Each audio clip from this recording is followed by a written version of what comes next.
Good morning students. आज आपण एक नवीन टॉपिक स्टार्ट करतो आहोत, ऍप्लिकेशन्स ऑफ डेरिव्हेटिव्ह्ज. हा जो टॉपिक आहे, हा टॉपिक पाहण्याआधी तुम्हाला स्कूल लेवलचे काही बेसिक कन्सेप्ट माहित असणं अत्यंत आवश्यक आहे. तुम्ही स्कूल लेवलला लाईन हा कन्सेप्ट तुम्ही शिकलेला आहात. तुम्हाला सर्वांना माहिती आहे 2D मध्ये आपण एक्स ऍक्सिस आणखी वाय ऍक्सिस घेतो आहे. आता एक्स अक्षाच्या पॉझिटिव्ह डायरेक्शनशी तुमच्या लाईननं जो काही अँगल केलेला असेल, समजा तो अँगल काहीतरी थीटा आहे, तर या थीटाला आपण इन्क्लिनेशन असं म्हणतो आहे. Angle made by a line with positive direction of x axis is called inclination. असं तुम्ही स्कूल लेवलला शिकलेला आहात. लाईन एक्स अक्षाच्या पॉझिटिव्ह डायरेक्शनशी केलेला जो अँगल असेल त्याला आपण इन्क्लिनेशन म्हणतो. हे इन्क्लिनेशन थीटा असेल तर त्या लाईनचा स्लोप ऑफ दी लाईन, ज्याला आपण m म्हणतो, तो काढण्याचा फॉर्म्युला आहे tan थीटा. जर लाईननं एक्स अक्षाच्या पॉझिटिव्ह डायरेक्शनशी केलेला अँगल थीटा असेल तर त्या लाईनचा स्लोप tan थीटा, tan थीटाची जी काही व्हॅल्यू येईल ती व्हॅल्यू म्हणजे या लाईनचा काय असणार आहे, स्लोप असणार आहे. हा बेसिक कन्सेप्ट तुम्हाला स्कूल लेवलला माहिती आहे. दुसरी गोष्ट, समजा तुमची जी लाईन आहे, ही लाईन समजा काहीतरी P x1, y1 या पॉइंट मधून पास होत असेल. आणखी या लाईनचा स्लोप m असेल. स्लोप ऑफ दी लाईन काय असेल, m असेल. तर या लाईनचं इक्वेशन स्लोप पॉइंट फॉर्म मध्ये y minus y1 is equal to m into bracket x minus x1 असतं. इक्वेशन ऑफ दी लाईन काय राहतं, y minus y1 is equal to m into bracket x minus x1. हे कधी equation आपण या format मध्ये लिहू शकतो, लाईन कोणत्या पॉइंट मधून पास होते तो पॉइंट दिलेला असेल, आणखी लाईनचा स्लोप दिलेला असेल, तर आपण त्या लाईनचं equation y minus y1 is equal to m into bracket x minus x1. या टॉपिक मध्ये हे जे स्लोप पॉइंट फॉर्म मधले इक्वेशन आहे, हे इक्वेशन तुम्हाला मोठ्या प्रमाणात यूज करावं लागेल. इथं मी लिहिलेलं आहे, equation of line passing through a point x1, y1 and having slope m is y minus y1 is equal to m into bracket x minus x1. आता दुसरी गोष्ट, समजा दोन लाईन्स पॅरलल असतील. दोन लाईन्स काय असतील, पॅरलल असतील. ही पहिली लाईन जी आहे त्याचा स्लोप काहीतरी समजा m1 आहे आणि दुसऱ्या लाईनचा स्लोप काहीतरी m2 आहे. जेव्हा दोन लाईन्स पॅरलल असतात तेव्हा त्यांचे स्लोप्स इक्वल असतात. If two lines are parallel then their slopes are equal. m1 is equal to m2 मिळतं. कधी मिळतं m1 is equal to m2, जर त्या दोन लाईन्स पॅरलल असतील तर. इथं लिहिलेलं आहे two parallel lines having equal slopes. दोन पॅरलल लाईनचे स्लोप्स इक्वल असतात, म्हणजेच m1 is equal to m2 मिळत आहे. समजा दोन लाईन्स परपेंडिक्युलर असतील. दोन लाईन्स काय असतील, परपेंडिक्युलर असतील. जेव्हा दोन लाईन्स परपेंडिक्युलर असतात तेव्हा त्या लाईनच्या स्लोपचा प्रॉडक्ट -1 येतो. म्हणजे समजा ही लाईन आहे, त्याचा स्लोप काहीतरी m1 आहे. दुसरी लाईन जी आहे या लाईनला, पहिल्या लाईनला परपेंडिक्युलर, त्याचा स्लोप काहीतरी m2 आहे. तर हे m1 into m2 is equal to -1 मिळतं. म्हणजेच if two lines are perpendicular then the product of their slopes is -1. m1 into m2 is equal to -1. तुम्ही असंही म्हणू शकता, जेव्हा दोन लाईन्स परपेंडिक्युलर असतात तेव्हा त्यांचे स्लोप्स एकमेकांचे निगेटिव्ह रेसिप्रोकल्स असतात. त्याच्यानंतर एक्स अक्षाला पॅरलल असणाऱ्या लाईनचा स्लोप 0 असतो. हा माझा एक्स ऍक्सिस आहे. ठीक आहे. या एक्स अक्षाला पॅरलल असणारी जर लाईन तुम्ही ड्रॉ केली तर या लाईनचा स्लोप काय असतो? 0 असतो. Slope of the line parallel to x axis is 0. लक्षात ठेवा. समजा एखादी लाईन वाय अक्षाला पॅरलल असेल, एखादी लाईन वाय अक्षाला पॅरलल असेल तर वाय अक्षाला पॅरलल असणाऱ्या लाईनचा स्लोप डिफाईन नसतो. इन्फिनिटी लिहितो आपण. Slope of a line parallel to y axis is infinity, not define. Y अक्षाला पॅरलल असणाऱ्या लाईनचा स्लोप डिफाईन नसतो. एवढे लक्षात ठेवा. त्याच्यानंतर समजा एक दोन कर्व काढलेले आहेत. दोन कर्व काढलेले आहेत. लाईन हा एक काय असतो? कर्वच असतो. दुसरा एक कर्व मी काढला. आणखी हे दोन कर्व राईट अँगल फॉर्म्स करत असतील. म्हणजेच काय? If two curves intersect at right angle then they are called orthogonal curve. हे जे दोन कर्व काढलेले आहेत, हा पहिला कर्व, हा दुसरा कर्व, यांनी राईट अँगल फॉर्म केलेला आहे. राईट अँगल मध्ये इंटरसेक्ट झालेले आहेत. म्हणून या दोन कर्वना मी काय म्हणणार आहे? ऑर्थोगोनल कर्व असं म्हणणार आहे. एवढं सगळ्यांच्या लक्षात राहील. जर angle between two curve, angle between two intersecting curve जर 90 डिग्री असेल, त्या कर्वना आपण ऑर्थोगोनल कर्व असं म्हणणार आहे. त्याच्यानंतर तुम्ही लहानपणापासून शिकलेला आहात 0/1. 0 ला कशानेही डिवाइड केलं तर आन्सर मला 0च मिळत आहे.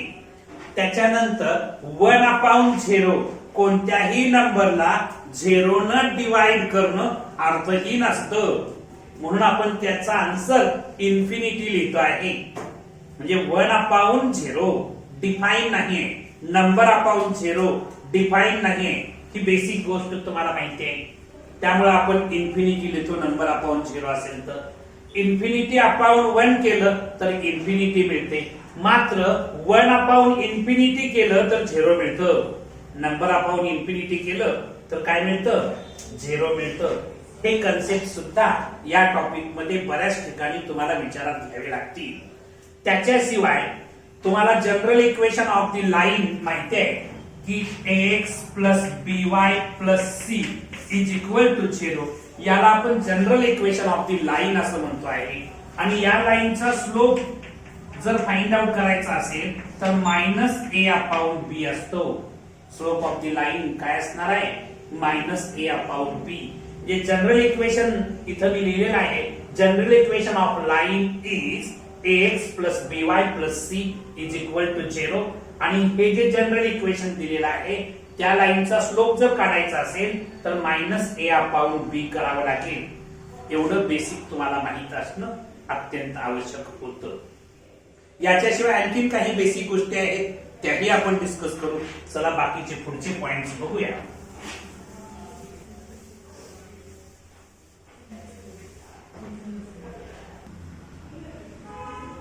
सगळ्यांचं लक्ष आहे का? बघा, दोन सिंपल कन्सेप्ट मी बोर्ड वरती लिहिलेले आहेत. टँजेंट कशाला म्हणायचं? जी लाईन कर्वला ओनली 1 पॉइंट मध्ये टच करते त्या लाईनला आपण टँजेंट असं म्हणतो आहे. समजा एक फंक्शन आहे माझ्याकडं y is equal to f of x नावाचं. त्याचा मी कर्व ड्रॉ केला. सगळ्यांचं लक्ष आहे का? बघा, x dash y dash origin. y is equal to f of x नावाचं जे फंक्शन आहे त्या फंक्शनचा कर्व काहीतरी असा आहे. समजा y is equal to f of x नावाचं फंक्शन आहे. या फंक्शनचा कर्व जो आहे तो असा आहे. आता इथं समजा मी काहीतरी एक पॉइंट P घेतलेला आहे. त्याचे कोऑर्डिनेट x1, y1 आहे. ठीक आहे. या P या पॉइंटच्या ठिकाणी टच करणारी जी लाईन असेल त्या लाईनला आपण काय म्हणणार आहे? टँजेंट असं म्हणणार आहे. म्हणजेच a line which touches the curve at only one point is called tangent of that curve. या कर्वच्या बाबतीत ही लाईन काय आहे? टँजेंट आहे. हा जो P नावाचा पॉइंट आहे x1, y1 त्याला पॉइंट ऑफ टँजन्सी असं म्हणतात. हा P नावाचा जो पॉइंट आहे त्याला आपण पॉइंट ऑफ टँजन्सी असं म्हणतोय. आणि या पॉइंट ऑफ टँजन्सीच्या ठिकाणी समजा मी एखादी लाईन परपेंडिक्युलर ड्रॉ केली, या टँजेंटला मी एक परपेंडिक्युलर लाईन ड्रॉ केलेली आहे at the point of tangency. Point of टँजन्सीच्या ठिकाणी टँजेंटला जी लाईन आपण परपेंडिक्युलर ड्रॉ करतो त्या लाईनला नॉर्मल असं म्हटलं जातं. याला आपण काय म्हणतो आहे? टँजेंट म्हणतो आहे. कर्वला एकाच पॉइंट मध्ये टच करणाऱ्या लाईनला टँजेंट म्हटलं. आणि पॉइंट ऑफ टँजन्सीच्या ठिकाणी टँजेंटला जी परपेंडिक्युलर लाईन ड्रॉ केलेली आहे त्या लाईनला आपण काय म्हणतो आहे? नॉर्मल असं म्हणतो आहे. एवढं सगळ्यांच्या लक्षात आलं का? टँजेंट म्हणजे काय? अ line which touches the curve at only one point is called tangent. आणखी नॉर्मल म्हणजेच काय? The perpendicular drawn to the tangent at the point of tangency is called normal. लक्षात आलं? एवढे बेसिक कन्सेप्ट सगळ्यांच्या लक्षात आले. आता याच्यानंतर आणखीन काही गोष्टी मला बघायच्या आहेत. मी इथं आवश्यक ते बदल करतो आहे, हाच कर्व ठेवतो आहे.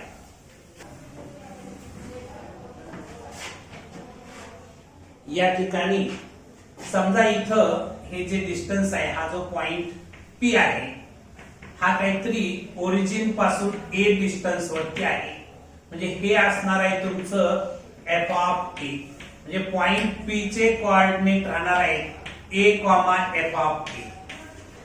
मान्य का? याच्यावरती मी हा जरासा कर्व असा ड्रॉ करतो, म्हणजे काम माझं सोपं होईल. अजून थोडासा वाढवतो इकडे. ठीक आहे. इथं मी एक Q नावाचा पॉइंट घेतला. आणखी या A मध्ये व्हेरी स्मॉल डिस्टन्स काहीतरी H ऍड केलं तर हा पॉइंट A प्लस H असणार आहे. म्हणजेच हा A प्लस H आहे. म्हणजे इथं मी y अक्षावरती त्या पॉइंट मधून Q मधून परपेंडिक्युलर ड्रॉ केला तर हा f of A plus H असणार आहे. म्हणजे Q पॉइंटचे कोऑर्डिनेट काय मिळणार बघा? A plus H, f of A plus H. एवढं तर सगळ्यांना समजतं. ठीक आहे. आता हा PQ नावाचा सेकंड जर विचारात घेतला तर या PQ चा स्लोप मी काय करतो आहे? स्लोप ऑफ लाईन PQ पहिल्या विचारात घेतो. स्लोप ऑफ लाईन PQ तुम्ही स्कूल लेवलला शिकलेला आहात. जर लाईनवरचे कोणतेही दोन पॉइंट माहित असतील तर त्याचा स्लोप काढायचा असेल तर y2 minus y1 upon x2 minus x1 करताय.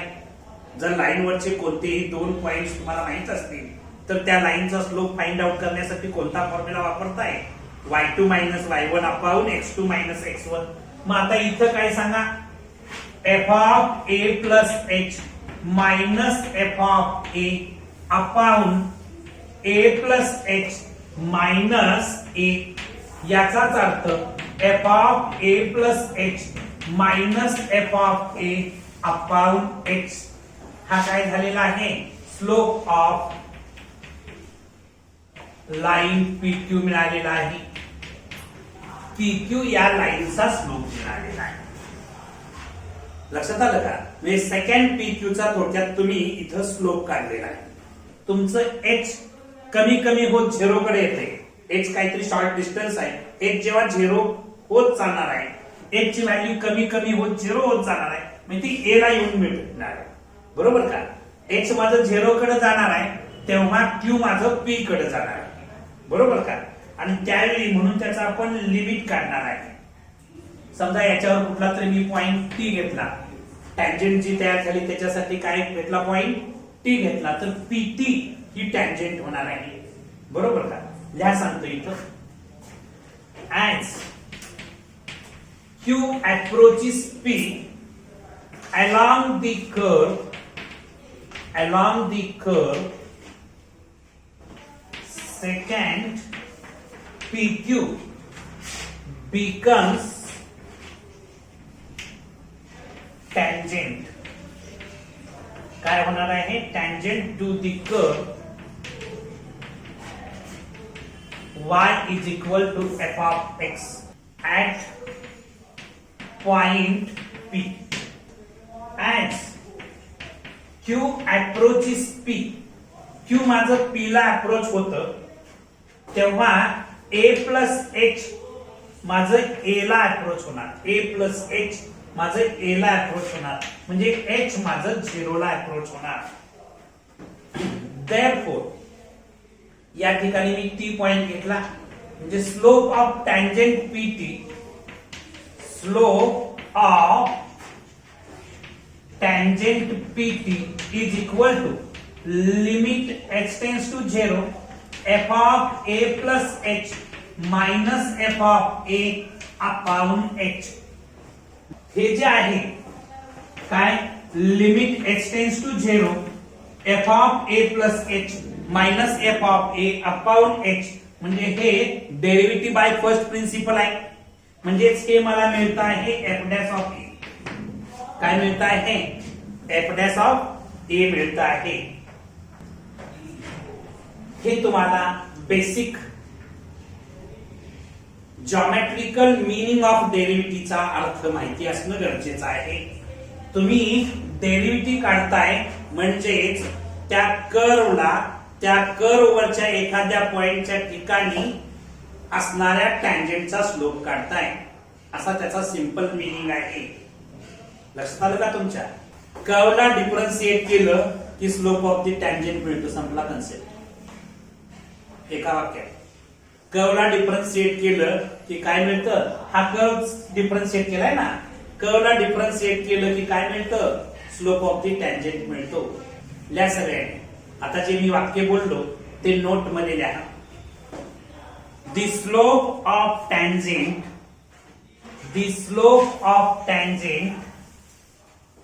is obtained.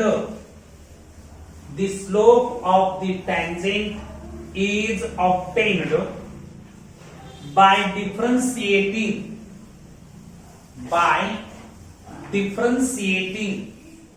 the curve y is equal to f of x. Y is equal to f of x at the point p x comma y. p x comma y. ठीक आहे.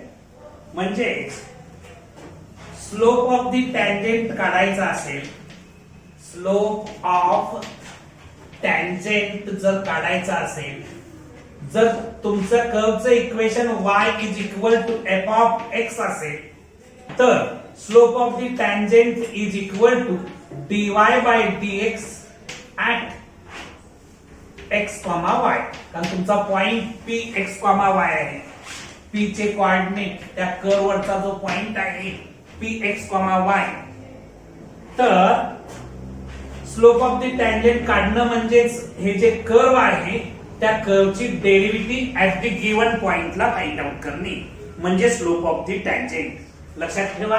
थोडक्यात m is equal to dy by dx at x comma y असा त्याचा अर्थ आहे. ठीक आहे. त्याच्या पुढे लिहा. The slope of the tangent at point p x comma y. The slope of the tangent at px comma y is also called gradient. Gardient. Gradient of the curve y is equal to f of x at point p. It is also denoted by it is also denoted by f dash of a or dy by dx at point p. dy by dx at point p. एवढं basic सगळ्यांना समजलं. आता लक्षात घ्या, इथं मी तुम्हाला simple गोष्ट सांगतो आहे. माझ्या कर्वचं equation y is equal to f of x आहे. आणखी कर्व वरती p x, y नावाचा पॉइंट आहे. माझ्या कर्वचं इक्वेशन काय आहे? y is equal to f of x आहे. आणखी त्या कर्व वरती p x, y नावाचा पॉइंट आहे. या p च्या ठिकाणी असणाऱ्या टँजेंटचा स्लोप काढायचा असेल तर स्लोप ऑफ द टँजेंट काढण्याचा फॉर्म्युला तुम्हाला मी सांगितला. स्लोप ऑफ टँजेंट काय सांगा? Slope of the tangent is equal to dy by dx at px, y at px, y. याला आपण स्लोप ऑफ द टँजेंट म्हणतो. आता या ठिकाणी बघा, slope of the normal, slope of the normal at px, y. हा normal सुद्धा टँजेन्सी point जो आहे, ऍट टँजेन्सी पॉइंट कुठला? x, y इथंच काढलेला नॉर्मल आहे. स्लोप ऑफ द नॉर्मल तुम्हाला माहिती आहे की टँजेंट आणि नॉर्मल परपेंडिक्युलर असतात एकमेकांना, आणि जेव्हा दोन लाईन्स परपेंडिक्युलर असतात तेव्हा त्यांचे slopes negative reciprocal of each other असतात. त्यामुळे स्लोप ऑफ द नॉर्मल मला मिळणार आहे -1 upon dy by dx at x, y. Slope of the normal मला काय मिळणार आहे? -1 upon dy by dx at x, y. त्याच्यानंतर equation of the tangent, equation of the tangent तुम्हाला माहिती आहे, इक्वेशन ऑफ द टँजेंट जर काढायचं असेल तर y मायनस y1. आता याला मी समजा x1 y1 घेतलं तर y minus y1 is equal to m into bracket x minus x1 असतं. म्हणजे तो y minus y1 is equal to m म्हणजे स्लोप ऑफ द टँजेंट. काय आहे तो? dy by dx at x1, y1 मध्ये. x1, y1 इथे x1 y1 केलेला आहे. At x1, y1 into bracket मध्ये x मायनस x1. हे जे इक्वेशन आहे हे इक्वेशन ऑफ द टँजेंट आहे. Equation of the tangent y minus y1 is equal to dy by dx at x1, y1 into bracket मध्ये x minus x1. आणखी इथं लिहितो equation of the normal, equation of the normal, equation of the normal काढायचं असेल तर y minus y1 is equal to m. आता m म्हणजे slope. Slope तुमचा नॉर्मलचा स्लोप दिलेला आहे -1 upon dy by dx at x1, y1. आणखी हे x minus x1 as it is राहणार. बघा, तुम्हाला इक्वेशन ऑफ द टँजेंट माहित असणं गरजेचं आहे. इक्वेशन ऑफ द टँजेंट काढण्याचा फॉर्म्युला काय राहणार? y minus y1 is equal to dy by dx at x1, y1 into bracket मध्ये x मायनस x1. आणि इक्वेशन ऑफ द नॉर्मल काढण्याचा फॉर्म्युला काय राहणार? y minus y1 is equal to -1 upon dy by dx at x1, y1 into x minus x1. एवढं basic जर समजलं तर ही exercise 2.1 नावाची एक्सरसाइज एवढ्या कन्सेप्ट वरती चालणार आहे. ही सगळी इक्वेशन कुठल्या फॉर्मॅट मधली आहेत? स्लोप पॉइंट फॉर्म मधली आहेत. काही नोट लिहून घ्या ज्या ऑलरेडी तुम्हाला माहित आहेत तरी पण मी सांगतो आहे. हे पुसून टाकू ना, द्या सगळ्यांनी. If tangent has inclination theta, if tangent has inclination theta, then its slope tan theta. tan theta म्हणजेच f dash of a असणार. f dash of a म्हणजेच dy by dx असणार. At x is equal to a. At x is equal to a. f dash of a म्हणजेच काय? dy by dx at x is equal to a. त्याच्यानंतर हा first point झाला. Second point, if f dash of a is equal to 0, तुम्हाला जे function दिलेलं आहे किंवा कर्वचं इक्वेशन दिलेलं आहे त्याची डेरिव्हेटिव्ह 0 येत असेल, the slope of the tangent is 0, तर त्या टँजेंटचा स्लोप काय येणार आहे? 0 येणार आहे. टँजेंटचा स्लोप 0 येणार आहे याचा अर्थ तुमची टँजेंट कुणाला पॅरलल असणार आहे? एक्स अक्षाला पॅरलल असणार आहे, कारण एक्स अक्षाला पॅरलल असणाऱ्या लाईनचा स्लोप 0 येतो. द्या, if f dash of a is equal to 0, that is the slope of the tangent is 0. Therefore the tangent is parallel to x axis. Tangent कुणाला पॅरलल असणार आहे? x अक्षाला पॅरलल असणार आहे. त्याच्यानंतर third point, if f dash of a is greater than 0, f dash of a is greater than 0 म्हणजेच तुमच्या कर्वची derivative greater than 0 आली असेल, म्हणजेच पॉझिटिव्ह नंबर आले असेल. ग्रेटर दॅन 0 म्हणजेच काय? पॉझिटिव्ह नंबर आले असेल, तर तुमच्या टँजेंटनं एक्स अक्षाच्या पॉझिटिव्ह डायरेक्शनशी केलेला अँगल हा ऍक्यूट अँगल असतो. द्या, if f dash of a is greater than 0, then the tangent make an acute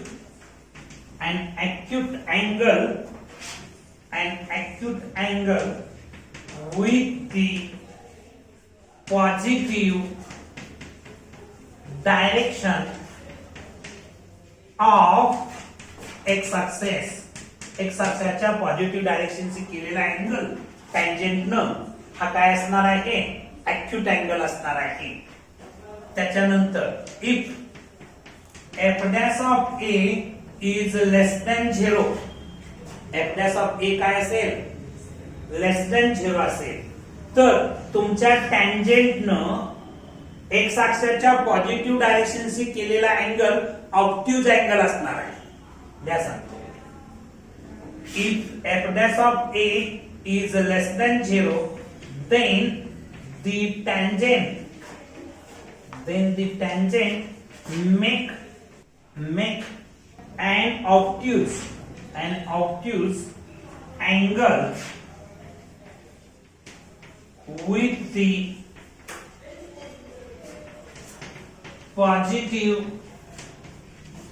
direction of x axis. x अक्षाच्या पॉझिटिव्ह डायरेक्शनशी तुमची टँजेंट काय करणार आहे? ऑब्ट्यूज अँगल करणार आहे. थीटा जर 90 डिग्रीचा असेल, थीटा 90 डिग्रीचा असेल याचा अर्थ तुमची टँजेंट कुणाला परपेंडिक्युलर असणार आहे? थीटा 90 डिग्री आहे म्हणजेच y एक्स अक्षाला परपेंडिक्युलर असणार आहे, आणि एक्स अक्षाला परपेंडिक्युलर असणाऱ्या लाईनचा स्लोप नॉट डिफाईन. ठीक आहे, पुढचा पॉइंट लिहा.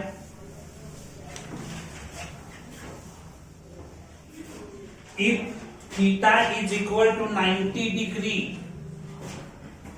if theta is equal to 90 degree, then tangent is perpendicular to x axis. Tangent जर तुमची x अक्षाला परपेंडिक्युलर असेल तर नॉर्मल तुमचा y अक्षाला परपेंडिक्युलर असणार आहे. या बेसिक गोष्टी तुम्हाला आठवणं गरजेचं आहे. याच्याशिवाय मेन्स्ट्रुएशनचे फॉर्म्युले सगळे येणं गरजेचं आहे. तुम्ही 10th स्टँडर्ड मध्ये मेन्स्ट्रुएशन नावाचा टॉपिक शिकलेला आहात. त्याच्यामध्ये वेगळे वेगळे फॉर्म्युले तुम्ही पाठ केलेले आहेत. मग एरिया ऑफ ट्रायंगल असेल, half into base into height असेल, एरिया ऑफ इक्विलॅटरल ट्रायंगल असेल, √3/4 इंटू साइड स्क्वेअर, असे सगळे जे फॉर्म्युले आहे, किंवा एरिया ऑफ स्क्वेअर असेल, साइड स्क्वेअर आपण म्हणतो आहे, किंवा पेरिमीटर ऑफ स्क्वेअर असेल, पेरिमीटर ऑफ स्क्वेअर काय असतं 4 इंटू साइड असतं. हे जे मेन्स्ट्रुएशनचे फॉर्म्युले आहेत ते सगळे फॉर्म्युले तुम्हाला बाय हार्ट असणं आवश्यक आहे. ज्या ज्या एक्झाम्पल्स मध्ये जो जो फॉर्म्युला येईल तो आपण बघत जाऊ. ओके, आता आपण व्हेलॉसिटी अँड ऍक्सलरेशन या दोन गोष्टी आपल्याला बघायच्या आहेत. तुम्हाला माहिती आहे की व्हेलॉसिटी म्हणजे काय असतं? फिजिक्स मध्ये शिकलाय तुम्ही. व्हेलॉसिटी कशाला म्हणतात? Displacement upon time. Displacement upon time ला आपण व्हेलॉसिटी म्हणतो, बरोबर का? आणि ऍक्सलरेशन म्हणजे काय असतं? रेट ऑफ चेंज ऑफ व्हेलॉसिटीला आपण काय म्हणतो? ऍक्सलरेशन असं म्हणतो आहे. म्हणजेच रेट ऑफ चेंज ऑफ व्हेलॉसिटीला आपण ऍक्सलरेशन म्हणत असेल. आणि व्हेलॉसिटी म्हणजेच काय? डिस्प्लेसमेंट अपॉन टाइम आहे. व्हेलॉसिटी म्हणजे डिस्प्लेसमेंट अपॉन टाइम. आता डिस्प्लेसमेंट अपॉन टाइम म्हणजेच v is equal to ds upon dt. v is equal to काय असणार आहे? s म्हणजे डिस्प्लेसमेंट आणि t म्हणजेच काय? Time. Velocity means displacement upon time म्हणजे s अपॉन t. त्याची जर डेरिव्हेटिव्ह घेतली तर ds अपॉन dt होणार आहे with respect to time t घेताय ना. त्याच्याशिवाय ऍक्सलरेशन म्हणजेच rate of change of velocity म्हणतो. म्हणजे a is equal to dv by dt येणार. a इज इक्वल टू काय मिळणार? dv बाय dt मिळणार, rate of change of velocity. हे दोन फॉर्म्युले तुम्हाला माहित असणं आवश्यक आहे. पण मी त्याचे डिटेल्स म्हणजे शॉर्ट मध्ये तुम्हाला मी सांगितलं. व्हेलॉसिटी फाइंड आउट करायची असेल तर ds बाय dt करतो. ऍक्सलरेशन फाइंड आउट करायचं असेल तर dv बाय dt करतो आहे. या सगळे व्हेलॉसिटी अँड ऍक्सलरेशन असं टायटल लिहा. Velocity and acceleration.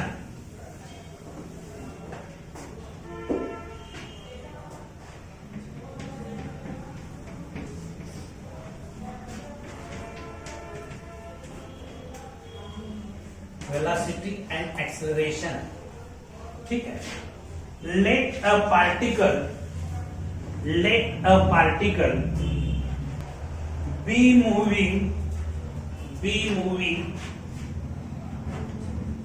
along a straight line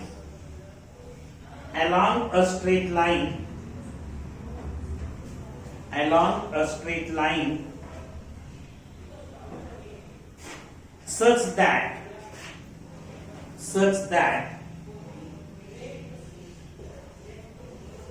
its displacement s, capital S, its displacement s at time t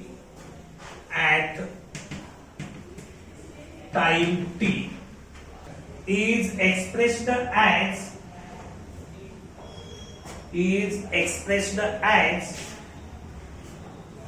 a function of t,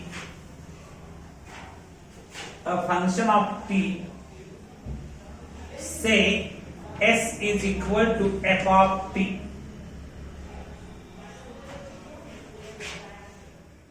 s is equal to f of t. त्याच्यानंतर त्याच्या खालच्या ओळीला लिहा velocity म्हणा आणि dash मारून लिहा. Velocity म्हणजे काय असतं? Rate of change of displacement with respect to time t ला आपण काय म्हणतो? व्हेलॉसिटी म्हणतो. लिहा वेलॉसिटी म्हणजे काय ते लिहा. The rate of change of displacement, the rate of change of displacementच्या ब्रॅकेट मध्ये कॅपिटल एस लिहा. With respect to time t, with respect to time t. Therefore, v is equal to ds by dt. v is equal to काय लिहिणार ds by dt. झालं का? त्याच्यानंतर acceleration लिहा. बाळांनो मी हे खूप सांगत बसत नाही कारण ऑलरेडी फिजिक्स मध्ये तुम्ही भरपूर शिकलाय, त्यामुळे त्याच्यावरती काही वेळ घालवण्यात पॉईंट नाही. फक्त फॉर्म्युला म्हणून मी तुम्हाला देतोय v is equal to ds by dt. Acceleration म्हणजे काय आहे? Rate of change of velocity with respect to time t आहे. लिहा ऍक्सलरेशन म्हणजे काय द्या. Rate of change of velocity, rate of change of velocity bracket मध्ये v लिहा. वेलॉसिटीच्या ब्रॅकेट मध्ये v लिहा. With respect to time t. Acceleration साठी a हे लेटर वापरतो. a is equal to dv by dt. a is equal to काय मिळालं dv बाय dt. इथपर्यंत बाळांनो काय अडचण आहे? आता आपण एक्सरसाइज स्टार्ट करणार आहोत. कोणते एक्सरसाइज? 2.1 द्या सगळ्यांनी. एक्सरसाइज 2.1 बघा बाळांनो. एक्सरसाइज 2.1 फर्स्ट क्वेश्चन काय आहे बघा. Question number 1, find the equations of tangent and normal to the curve at the point on it. त्यातला फर्स्ट सब क्वेश्चन आहे y is equal to x square plus 2 e raise to x plus 2 at 0,4 at 0,4. पण तुम्हाला या question मध्ये हा जो first question आहे या क्वेश्चन मध्ये टॅन्जेंटचं इक्वेशन फाइंड आउट करायचं आहे. नॉर्मलचं इक्वेशन फाइंड आउट करायचं आहे ऍट पॉइंट 0,4. At point 0,4. पहिल्यात equation of the curve, equation of the curve, कर्वचं इक्वेशन आहे y is equal to x square plus 2 e raise to x plus 2. मी पहिल्यात हा जो कर्व दिलेला आहे त्याला मी डिफरन्शिएट करतो. Differentiating both sides with respect to x we get. x च्या रिस्पेक्ट मध्ये जर मी डिफरन्शिएट केलं तर मला मिळणार आहे y ची derivative with respect to x dy by dx is equal to x square ची derivative with respect to x 2x मिळणार. हे 2 कॉन्स्टंट आहे ऍज इट इज लिहिणार. e रेस टू x ची derivative e raise to x येणार plus 2 ची derivative काय मिळणार 0 मिळणार. म्हणजेच dy बाय dx मला मिळालेला आहे 2x plus 2 e raise to x असं मिळालेलं आहे. मला dy बाय dx काढायचं नाहीये. dy बाय dx ऍट 0,4 ला फाइंड आउट करायचं ना. dy by dx at 0,4. dy by dx at 0,4 म्हणजे x ची व्हॅल्यू 0 आणि y ची व्हॅल्यू 4 आहे असं भरायचं आहे. x ची व्हॅल्यू 0 भरणार 2 into 0 plus 2 into e raise to 0. आता 2 into 0 केलं तर मला 0च मिळणार आहे plus e raise to 0 anything raise to 0 केलं तर 1 येतं. 1 इंटू 2 केलं तर 2 मिळणार. म्हणजेच मला आन्सर काय मिळालं? 2 मिळालेलं आहे. dy बाय dx ऍट 0,4 2 मिळालं. याचाच अर्थ, याचा सिंपल मीनिंग आहे slope of the tangent, slope of the tangent at the point 0,4 is slope of the tangent मला काय मिळालेला आहे? 2 मिळालेला आहे. is 2. slope of the tangent मला 2 मिळालेला आहे. इक्वेशन ऑफ द टँजेंट काढायचं असेल, इथं equation of the tangent, equation of the tangent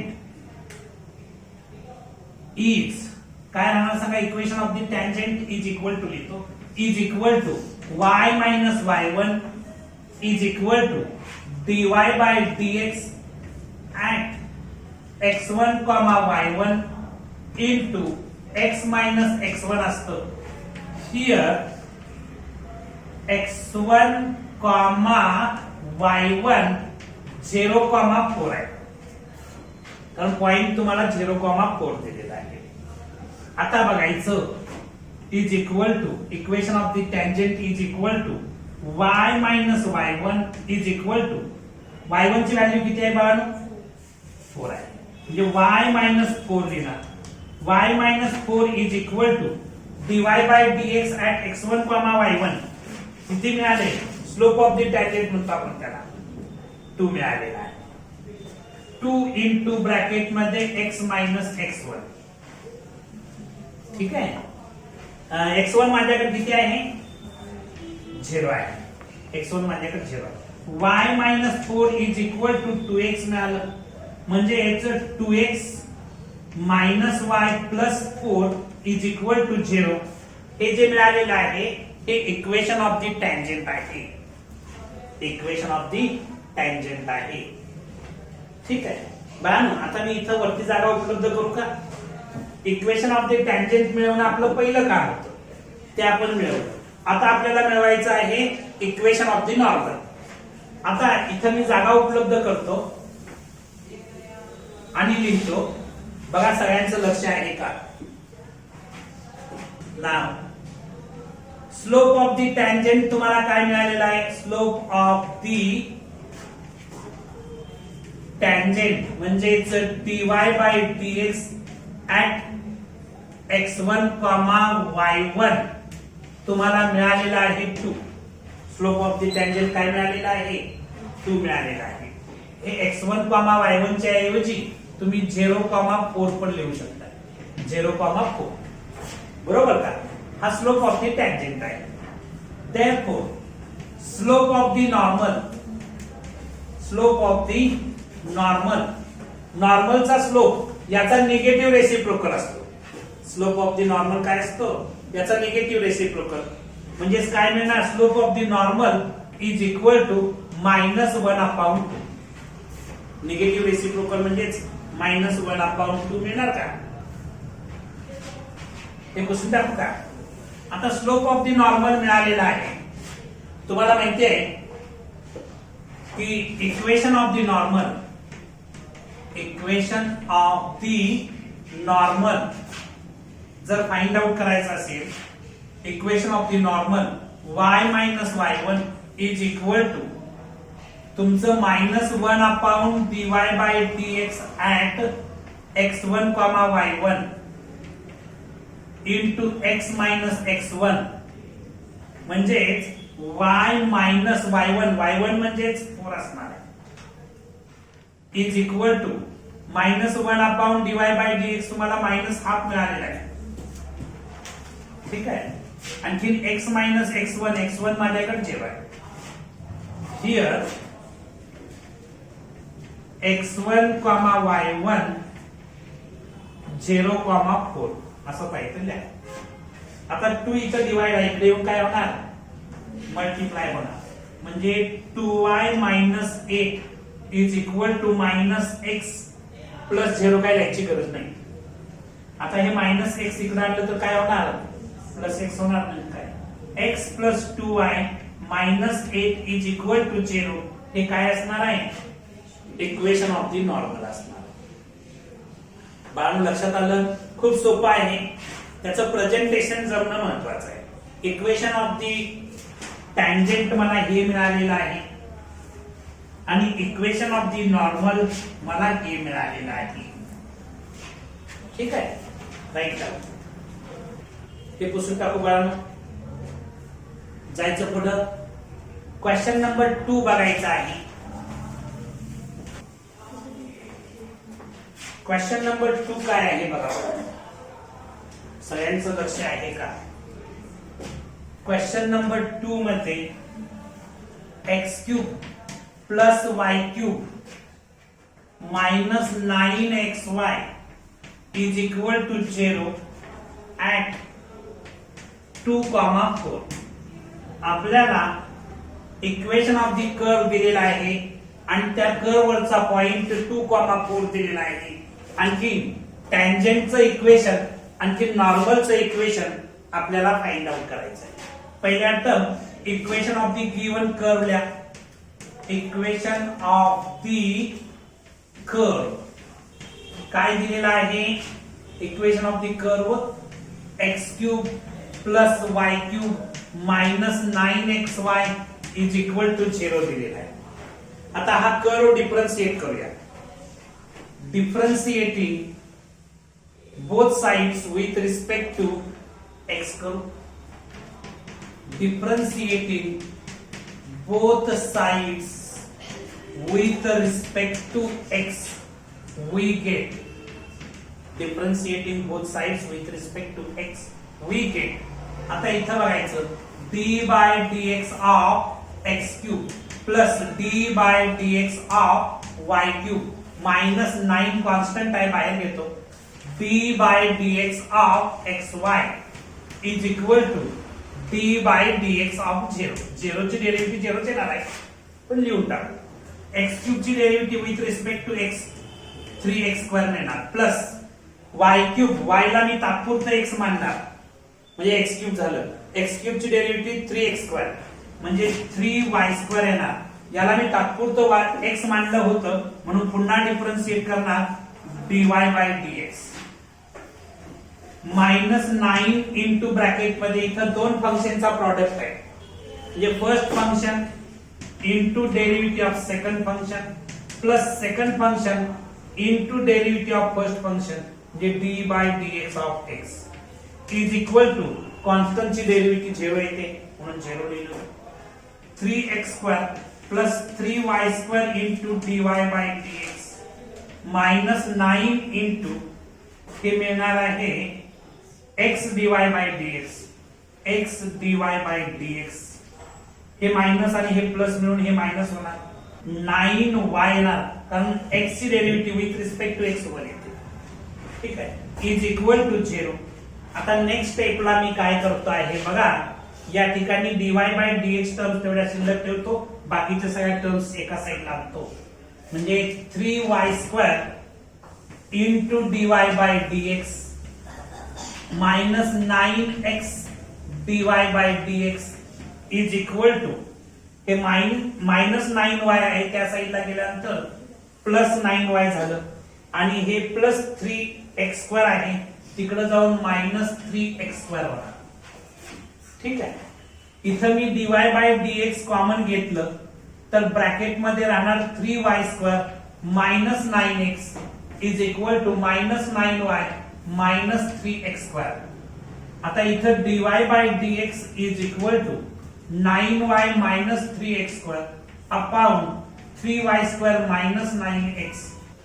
numerator मधून मी 3 कॉमन काढतो. नेक्स्ट स्टेपला dy by dx is equal to numerator मधून 3 कॉमन काढलं तर काय होणार बघा 3y minus x square upon denominator मधून पण 3 कॉमन काढतो काय होणार y स्क्वेअर मायनस 3x राहणार. हे 3 कॅन्सल केलं तर माझ्याकडे मिळालेलं आहे dy by dx is equal to 3y minus x square upon y square minus 3x. ठीक आहे, इकडे जागा उपलब्ध करू का? इथं जागा उपलब्ध करतो.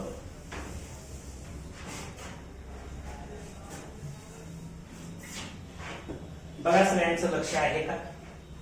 इथं dy by dx at 2,4 dy by dx at 2,4 म्हणजेच इथं 3 इंटू y ची व्हॅल्यू 4 भरणार मायनस x ची व्हॅल्यू 2 भरणार त्याचा स्क्वेअर अपॉन y ची व्हॅल्यू 4 भरणार त्याचा स्क्वेअर मायनस 3 इंटू x ची व्हॅल्यू 2. फक्त व्हॅल्यू x आणि y च्या पुट केल्या म्हणजे 12 मायनस 4 अपॉन 16 मायनस 6. ठीक आहे, म्हणजेच काय मिळालं सांगा? इज इक्वल टू 8 अपॉन 10 मिळालं ना, 8 अपॉन 10 म्हणजेच काय मिळणार? 4 अपॉन 5 मिळालेला आहे. स्लोप ऑफ दी टँजेंट मला मिळालेला आहे 4 अपॉन 5. बघा, therefore slope of the tangent म्हणजेच dy by dx at 2,4 is equal to 4 upon 5. Therefore, equation of the tangent काय असतं? y minus y1 is equal to dy by dx at x1, y1 into x minus x1 असा formula आहे. या फॉर्म्युल्यामध्ये फक्त किमती भरायचं काम शिल्लक राहिलेलं आहे.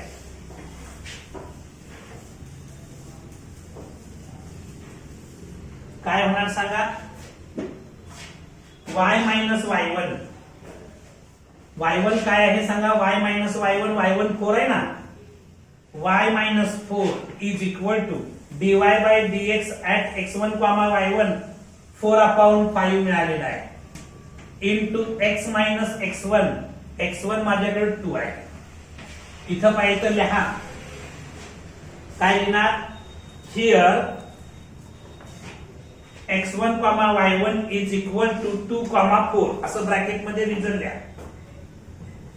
Here x1, y1 is equal to 2,4. ठीक आहे, आता हे 5 इथं डिवाइड आहे, इकडे येऊन मल्टिप्लाय होईल. 5 इंटू y minus 4 is equal to 4 into x minus 2 म्हणजे 5y minus 20 is equal to 4x minus 8 म्हणजेच 4x minus 5y minus 8 plus 20 is equal to 0 म्हणजेच 4x मायनस 5y हे किती येणार बाळांनो? Plus 12 is equal to 0. हे काय मिळालेलं आहे? Equation of the tangent. हे जे मिळालेलं आहे याला आपण इक्वेशन ऑफ दी टँजेंट म्हणणार आहे. ठीक आहे बाळांनो, स्लोप ऑफ दी टँजेंट माहिती आहे, त्याच्यावरून स्लोप ऑफ दी नॉर्मल तुम्ही फाइंड आउट करू शकताय ना. स्लोप ऑफ दी नॉर्मल तुम्ही स्लोप ऑफ दी नॉर्मल काढण्यासाठी -1 upon dy by dx at x1, y1 म्हणताय. म्हणजेच -1 upon dy by dx at x1, y1 4 upon 5 आहे. म्हणजे 4 upon 5 divide means inversely multiply केलं तर -5 अपॉन 4 आलं. स्लोप ऑफ दी नॉर्मल मला काय मिळालेला आहे? -5 अपॉन 4. हे पुसून टाकू का? आता इक्वेशन ऑफ दी नॉर्मल आपल्याला फाइंड आउट करायचं आहे. काय फाइंड आउट करणार आहे? Equation of the normal. Equation of the normal तुम्हाला माहिती आहे, इक्वेशन ऑफ दी नॉर्मल जर काढायचं असेल तर y minus y1 is equal to -1 upon dy by dx at x1 comma y1 into काय करताय x मायनस x1 म्हणजेच y मायनस y1 माझ्याकडे 4 आहे is equal to -1 upon dy by dx x1 comma y1 -5 upon 4 आहे आणि x minus x1 2 आहे इथं पाहिजे लिहा here x1 comma y1 is equal to 2 comma 4 असं ब्रॅकेट मध्ये पाहिजे रिझल्ट द्या काही गरज नाही तरी पण लिहा आता हे 4 इथं डिवाइड आहे इकडे येऊन मल्टिप्लाय होणार 4 इंटू ब्रॅकेट मध्ये y minus 4 is equal to -5 into bracket x minus 2 म्हणजेच 4y minus 16 is equal to -5x plus 10 म्हणजेच 5x plus 4y minus 16 minus 10 is equal to 0 ठीक आहे म्हणजेच काय मिळालं 5x plus 4y minus 26 is equal to 0 हे जे आहे याला आपण इक्वेशन ऑफ द नॉर्मल असं म्हणतो आहे equation of the tangent equation of the normal find out करणं खूप सोपं आहे की नाही त्यासाठी तुम्हाला स्टेप्स काय घ्यावे लागतात पहिल्यांदा गिवन जो कर्व आहे त्या कर्वचं इक्वेशन डिफरन्शिएट करायचं हे डिफरन्शिएशन केल्यानंतर कोणत्या पॉइंटला डेरिव्हेटिव्ह फाइंड आउट करायचे आहे त्या पॉइंटला त्याची डेरिव्हेटिव्ह फाइंड आउट करायची गिवन पॉइंटला डेरिव्हेटिव्ह फाइंड आउट केली ते जे आन्सर येईल त्याला आपण स्लोप ऑफ द टँजेंट म्हणतो स्लोप ऑफ द टँजेंट मिळाल्यानंतर तुम्ही इक्वेशन ऑफ द टँजेंट काढू शकता कुठला फॉर्म्युला वापरून y minus y1 is equal to dy by dx at x1 comma y1 into x minus x1 त्याच्यानंतर इक्वेशन ऑफ द टँजेंट काढल्यानंतर तुम्हाला टँजेंटचा स्लोप मिळाला होता त्याच्यावरून नॉर्मलचा स्लोप मिळवायचा नॉर्मलचा स्लोप मिळवायचा म्हणजेच निगेटिव्ह रेसिप्रोकल घ्यायचा टँजेंटच्या स्लोपचा निगेटिव्ह रेसिप्रोकल घेतला की नॉर्मलचा स्लोप मिळतो आणि नॉर्मलचा स्लोप मिळाल्यानंतर तुम्ही काय करायचं आहे नॉर्मलचं इक्वेशन फाइंड आउट करायचं ते कोणत्या फॉर्म्युल्यानुसार y minus y1 is equal to slope of the normal into x minus x1 हा फॉर्म्युला यूज करायचा ओके ठीक आहे आज आपण इथं थांबूया या एक्सरसाइजचे रिमेनिंग क्वेश्चन आपण नेक्स्ट लेक्चरला बघू थँक्यू